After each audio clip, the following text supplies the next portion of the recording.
And there are quite a number of ways that I found out that you do this. I thought of you as just as a poet, but it turns out that you do shamanic readings. That's right. At Studio Maui. You're a minister, an ordained minister. You perform weddings, you perform funerals. That's right.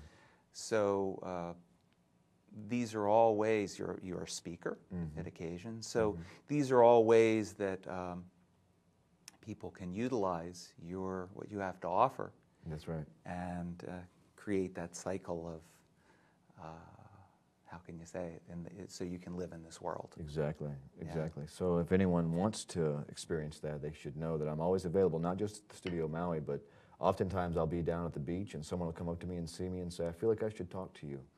And I'll sit and I'll have a session right there on the beach. In fact, I encourage people to seek me out in nature because that's really where the most profound truths come through. Yeah. Yep. So. Yep. And you are now on your way to Lebanon. That's right. Because the vast majority of your family is in a refugee camp. That's right. What's your intention in going to Lebanon, and who is it that's in this camp, and speak a little bit about what awaits you when you get there? Well, a much different world awaits me than the one that we're in right now.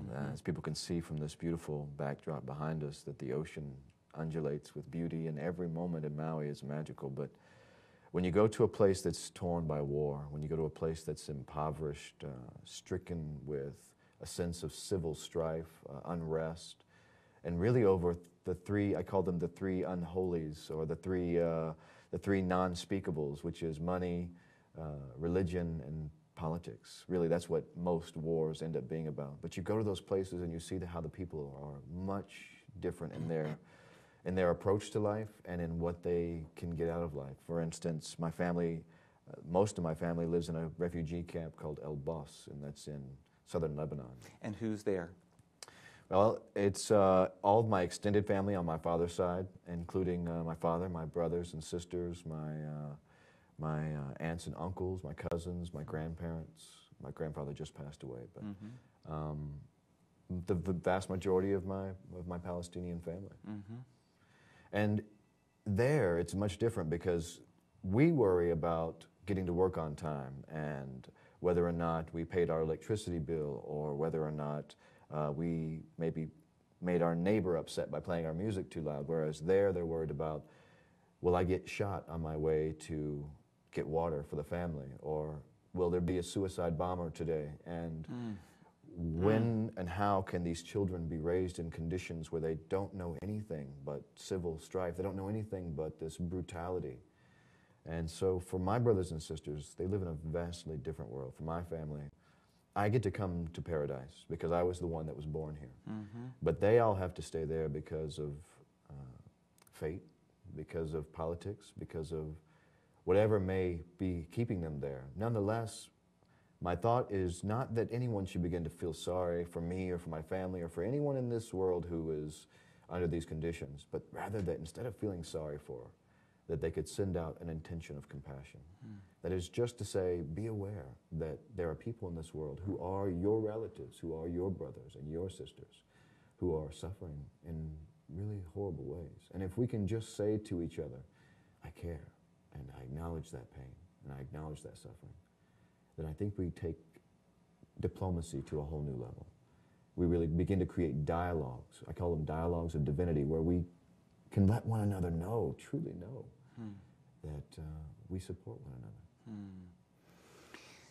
Speaking of pain and suffering, there's obviously been a lot that's forged your life to what it's been. And some of the things have been that you saw your 3-year-old brother killed in front of your eyes. You saw your younger sister kidnapped. These are some of the things you saw. How did those things affect your life? Well, they really determined my life. At the time, I didn't realize. 8 years old, with my little brother, normal sunny day in the afternoon, playing out in the front yard. So you were 8, he was 3? I was 8 and he was 3. And he was my little shadow, my little brother, everything in the world to me. And when you're a big brother, all you want to do is be a good big brother, at least in my family. And to watch him get killed right in front of my face at the age of 8, not having known what death was at that age, not having known what loss was, to see it happen really robs one of this sense of innocence, this sense that children have, that the whole world is beautiful and that everything's going to be all right. That was stripped from me in a matter of moments. He got hit by a car. He got hit by a car. He wandered into the street, and a man who had been not paying attention and drinking hit him. And I watched as this car connected with his little baby body and sent it flying through the air.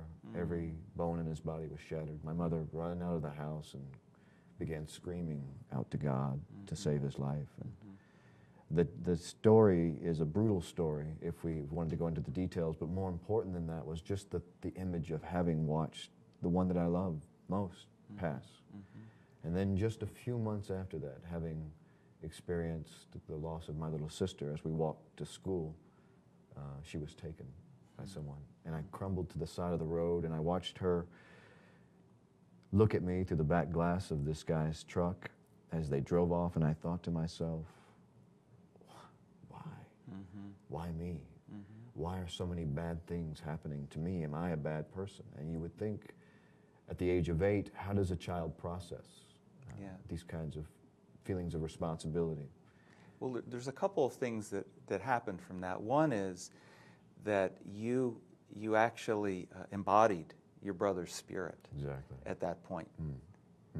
So how's that played out for you in your life, actually embodying that spirit? It has been, I realized when my brother died that I had an opportunity to live life for 2, that I could live the kind of life that made up for the one that he lost. In other words, I could do everything I ever dreamed of doing without excuse and without warrant or fear of insecurity, that I could go everywhere I wanted to go, that I could be anything I wanted to be, that I gave myself permission to fulfill my potential, as it were, to become a writer, an artist, a poet, a musician, someone who is actively engaged in life in a way that gives back beauty to existence.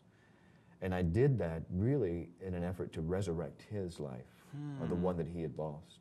My poetry really became an effort to rewrite him back into existence initially, and developed from there into this deeper desire to see people who have been broken and shattered, no matter what the circumstances of their life might have been, to see them have the courage to reach within that darkness and to understand that that darkness is the womb for which they can give birth to the light of themselves, and to transform really that ugliness, that horror into something beautiful, to transmute tears into tenderness.